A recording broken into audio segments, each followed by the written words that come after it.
Heyrðu, þau eru þá komin inn. Hefur fyrir þau eitthvað sem að, ég var sem að kenna sönda upp frá því fyrra. Það var sem sagt með Teams-hópinn þeirra, en ég tók það upp. Þannig að það er þá allavega sem ég set á vídeóið af tímanum. Eða eina sem ég er búin að vera að fara í, ykkur ekki sama, ég bara endurtaki þetta í stuttu máli. Er það að við erum komin hérna í sýru-basapör, að þið eru með, ef að þið eru með sýru, sem er alltaf efni sem getur gefið frá sér H+, og basa, efni sem getur tekið til sín H+, að við jafnvægi þá myndast þá basi, þannig að sýran breytist í basa sem er þá kallaður basi 2 og basin breytist í sýru, sem þetta efni sem getur gefið frá sér H+. Og þetta er alltaf svona. Og síðan var það þá að sýru-basa-parið með að vera að tala um sýru-basa-pör, er þá sýran sem hvarfefni og basin sem að myndast. Að það myndi vera sýru-basa-par, annars vegar, og síðan væri vatnið basi og síðan tilsvarandi sýra sem að myndast eða HH+, að það væri þá hitt sýru-basa-hvarfið í þessu jafnvægi. Og þetta þarf alltaf að vera svona. Og svo var ég svona aðeins að tala um það að daufa sýrur, það eru þessar sýrur sem að í vatni. Og þið komið til með að þið eruð, ef að þið eigið ennþá töflurnar eða jöfnublöður sem ég lét ykkur hafa, örugglega einhvern tímann í haust, þá er töfla sem er með öllum daufum sýrum sem við þurfum að nota. Og það gefur ykkur jafnvægismasti fyrir það. Og HNO2 er ein af þeim. En að allar daufa sýrur, að ef þær klofna í vatni og það myndast þá þessi tilsvarandi basi, þá eru þessir basar alltaf daufir basar. Það þýðir bara það að þið talið eitthvað dauft með sýrum og basa ef það er hægt að hafa svona jafnvægisvör. Meðan römmusýrurnar er alltaf eitthvað sem gengur 100% til myndefna. Þannig að myndi segja fyrir daufusýruna flúrsýru, HF, þá er F- daufur basi og fyrir ediksýru, þá væri þegar búið að taka þessu súru róteinda af eða H-ið burtu, þá erum við komið með þetta sem við kalla acetat, sem væri þá líka daufur basi. En hingað til höfum við bara talað um NH3 eða ammóníak. Það væri einu daufu basi.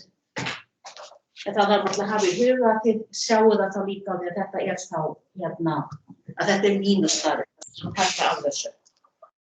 Ég ætla að taka það núna, sýnidæmi 16.1, þar sem er verið að finna út.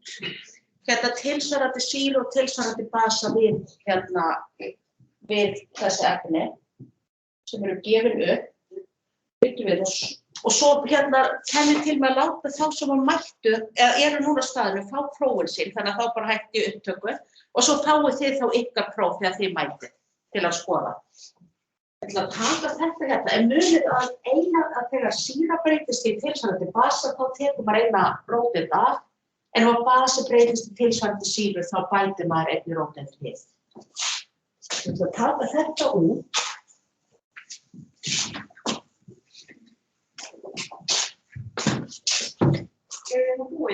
Við ætlum að taka sýnidæmi 16.1 og svo, hvað er annars mikið eftir að tímanum?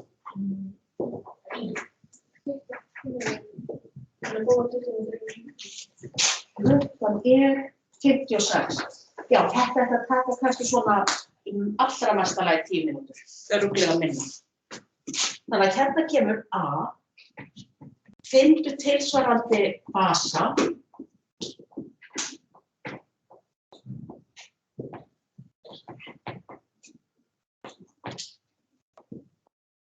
fyrir sýrurnar. Þannig að þetta að tala um það en sýra með sýru, myndefnamegin og svo breytist hún í basa. Og hérna munið þá að það myndi bara vera að H er tekið af og vissulega erum að koma með mínus á hérna. Og hér er gefið HCl og 4, H2S, hér á 4 plus,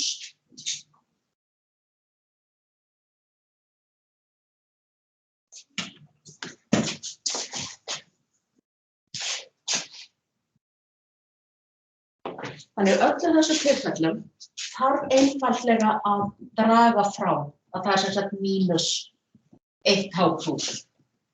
Þannig til að fá tilsandi basa, venjulega með sýrurnar þá eru gefið upp vetnið fremst, en fyrir þessa ammóníum, sem sagt þessa Q-slöðnu þá er það ekki endilega málið. En hérna myndi bara taka þetta vetni í burtu og passa ykkur á því ClO4 að gleyma ekki að setja þá hleðsluna. Þegar H+ er farið, þá eru þið búin að missa líka 1 Q í burtu, þannig að það er þá mínus. Það sem er að myndast þá alltaf þetta hérna. Klóradjónin og síðan perklórat og H+. Vill reynda svo til að þetta hérna er rammurbasi, öllu heldur rammsýra, þannig að það er ekki svona ör fram og tilbaka, en við komum betur að því. Hérna H2S, hérna myndið passa okkur að því að taka bara aðra róteindina. Hérna myndið örugglega vera með þetta, að hérna myndið það vera þá HS mínus plus H+. Þannig að það er alltaf að taka eina í burtu, ekki að fara að taka báðar í burtu. Hérna myndið fækka 1 og þá er þið hleðslan 0, þar sem þið voru með plus hérna.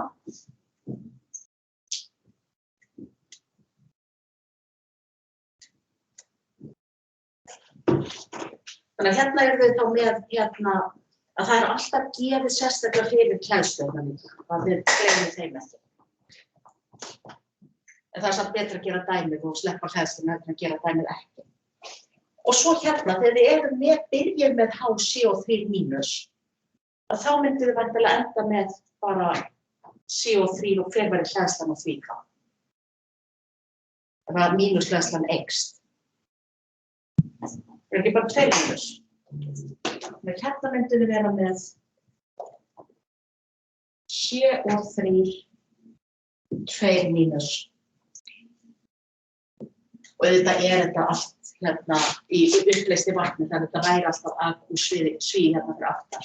En hérna var bara með að byrja hver er þá þessi tilsvarandi basi. Og dæmi B.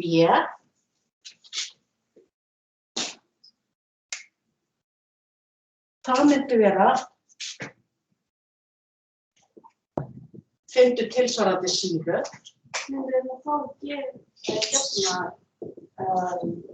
Já, fengu þetta gefið. Og svo myndi bara þurfa að taka 1 H+ í burtu og sýna og þá er bara verið að byrja þetta er í rauninni eina sem verið að byrja. Við vitum við að það gengur bara í efsta, að það er bara ein svona ör, en það er ekki svona jafnvægist. Já, af því þetta er rammsýra.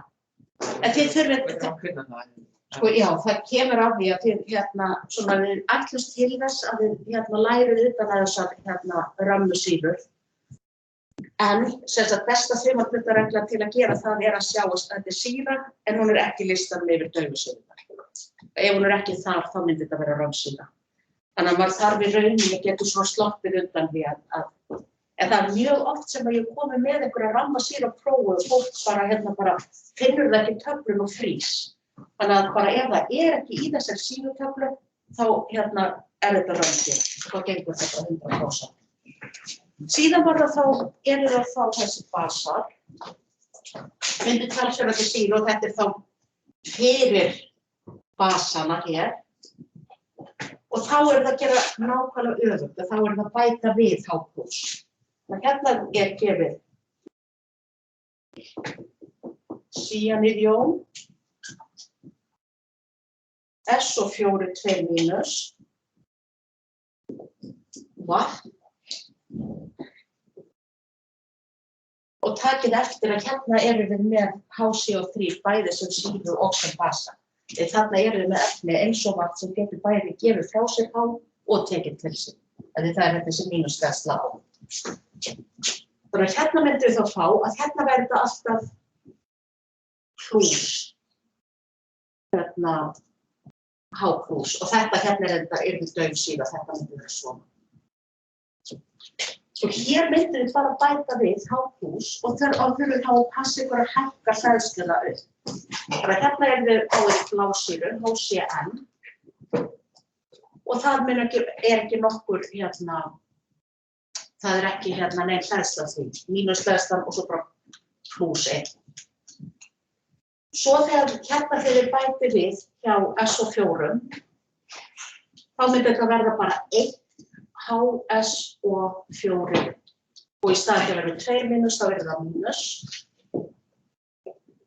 Þetta þarna eins og var í dæminu áður, þegar vatn tekur til sín róteind, þá verður þetta H3 og plús. Og síðan öfugt þar sem það er verið að taka róteind af og þetta verður CO3 2 mínus, þá erum við með sama upphafsefnina er verið að bæta við. Þannig að þetta er við H2 CO3. Og þetta myndi þá allt vera tilsvarandi sýrur. Og þetta er allt tilsvarandi basa. Og þetta er það eina sem við þurfum að gera. Takk fyrir. Ég ætla aðeins að hætta hérna.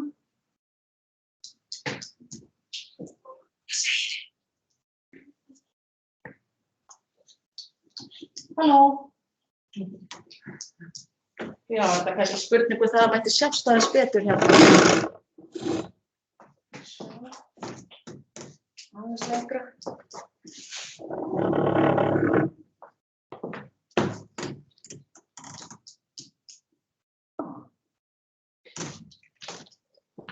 Ég er alveg snarrugluð. Svona, var það þetta sem þið voruð að tala um?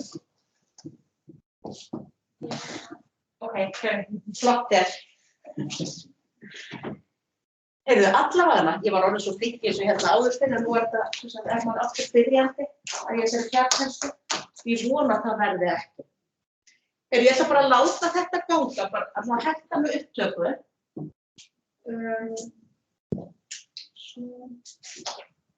Þetta er alveg svona svo sem ég ætla að gera þetta.